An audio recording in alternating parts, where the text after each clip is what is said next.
Well. If you thought you had time to breathe after the 4.0 and 4.1 banners, think again. The Dreamweavers are reporting that the 4.2 beta is getting fast-tracked, immediately dropped after only 2 to 3 weeks of beta from 4.1. And let's be real for a second.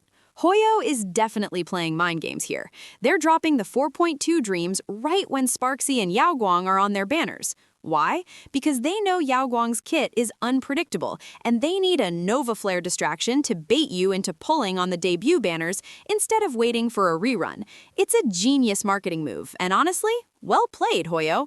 But we're looking past the bait. We're talking about the craziest Novaflare batch in HSR history: Firefly, Seele, Welt, and Huohuo. Let's break down why this specific list changes everything. First, we have to give credit where it's due.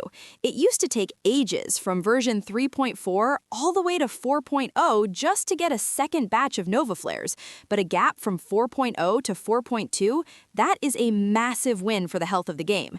If they keep up this 2-patch cycle, old units won't just sit in the basement rotting, they'll actually have a roadmap back to relevancy.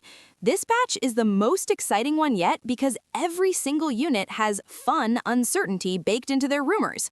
Before we dive deeper, if you're looking to grab a stacked account or top up on shards to prepare for these Novaflares, I use U7 Buy. It's the best way to get ahead of the meta without breaking the bank, especially with how fast Huohuo is moving now. If you want to grab an account for cheap and skip the grind, use the link in my description. Let's address the elephant in the room: Firefly. I'll be the first to admit it. I was wrong about her power level. I thought break effect units would struggle in anti-crit matchups, but it's actually the opposite. Break has only increased in value as the stages get harder due to specific debuff matchups. So why does the strongest break DPS in the game need a Novaflare? Honestly, she doesn't. She's already overperforming. But Hoyoverse is clearly intent on making sure absolutely nothing challenges her as the queen of break. The speculation here is that they want to make her less reliant on Dalia. Right now, if you don't have Dalia, Firefly feels bricked. The Novaflare might bake her E1 or E2 into her base kit, or fix those purely defensive major traces that currently do nothing for her damage. If they give her offensive buffs in her talent instead of just defense, she doesn't even need a specific environment to zero cycle. Next up, we're talking about Seele. I've avoided talking about her for months because, let's be honest, her future looked cooked. In a standard RPG, her resurgence gimmick is fun, but with current HP spikes, it's just annoying because getting those resets becomes too difficult. She's been clearing MOC by the skin of her teeth, but she's essentially the 50-50 loss character now. The 4.2 Novaflare is likely going to give her a complete upheaval. We're looking at a kit that might be completely unnoticeable compared to her 1.0 version. The safest bet? Mono Quantum Resonance. With Archer gone, there's a vacuum for a top-tier quantum DPS, and Seele fits the bill if they mold her kit around Sparkle and Fushuan again. Expect her to perform around Blades level, usable but maybe needing Eidolons to really compete with the modern Elation meta. Now, this is the part that actually made me happy. Welt is rumored for a Novaflare. This sets an incredible precedent. Standards are officially eligible for reworks. This opens the door for 4-star Novaflares in the future, which makes me very optimistic for the game's longevity. For Welt specifically, they have 2 routes. 1, the DPS route, pairing him with Cedra to pump his numbers.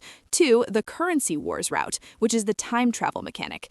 Imagine a kit where you dip into Cycle 1 in MOC, but use an ability to peel back to Cycle 0 and enter the second wave with action value back. It sounds broken because it is broken. If they give him his time trap from other game versions, he becomes a future-proof support DPS hybrid that slows enemies into oblivion while manipulating the actual turn cycle. Finally, we have Huohuo. She hasn't been bad, but she's been stumbling in the meta for about 2 years. She's been dethroned by PT and Hyacinth because she simply doesn't contribute enough damage or SP generation. In a world of attack inflation, her healing ticks having a limit is a joke when newer sustains don't have any restrictions. Her Novaflare needs to fix her sustain aging. We're talking about making her healing ticks infinite, baking her E1, SP positivity, into her base kit, and giving her a permanent attack buff or RES pen. If they want her to stick in the dot meta, she needs a way to trigger Kafka's follow-up attacks more reliably without wasting SP. She needs to reclaim her value as the premier energy generation sustain, or she's just going to stay a side grade forever. You have to understand that Novaflares aren't just about buffing old characters, they're a strategic shield for new characters. Every Novaflare so far has worked to prep or support a new meta: Blade for the HP meta, Black Swan for the dot meta, and Sparkle for Sparksy. Seele getting a Novaflare now is likely a way to bridge the gap for players who missed out on the most recent top-tier DPS units.